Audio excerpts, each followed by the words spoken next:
తెలంగాణ రైతు సంఘం కామారెడ్డి జిల్లా నూతన కమిటీని ఏకగ్రీవంగా ఎన్నుకున్నట్లు నూతన అధ్యక్షులుగా ఎన్నికైన దొడ్లి మోహన్ తెలిపారు. జిల్లా ప్రధాన కార్యదర్శిగా పి దశరథ్, ఉపాధ్యక్షులుగా మోతీరాం నాయక్, సురేష్ గొండ, నర్సింహులు, సహకార్యదర్శులుగా ఉప్పల సాయిలు, మధు, బన్సీలాల్తో పాటు 12 మంది సభ్యులుగాను ఎన్నుకోవడం జరిగిందన్నారు. రైతుల పక్షాన పోరాటాలు చేసి రైతులకు న్యాయం జరిగేలా కృషి చేయడం జరుగుతుందన్నారు. ఈ కమిటీ రాబోయే 3 సంవత్సరాల వరకు కొనసాగుతుందని ఉపాధ్యక్షులు మోతీరాం నాయక్ తెలిపారు. ఉపాధ్యక్షులు ముగ్గురు, అట్లే ప్రధాన కార్యదర్శిగా పబ్బా దశరథ్ను ఏకగ్రీవంగా ఎన్నుకోవడం జరిగింది. అట్లాగే సహాయ కార్యదర్శులుగా ఉప్పల సాయిలు, మధు, బన్సిలాల్ను ఎన్నుకోవడం జరిగింది.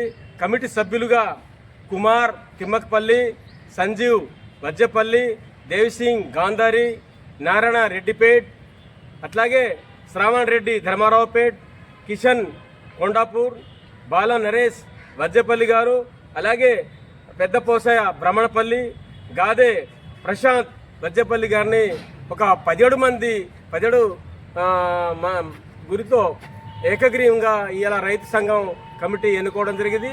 ఈ కమిటీ రాబోయే కాలంలో పరిపుష్టిగా పనిచేయడం కోసం సిద్ధంగా ఉందని తెలియజేసుకుంటున్నాం.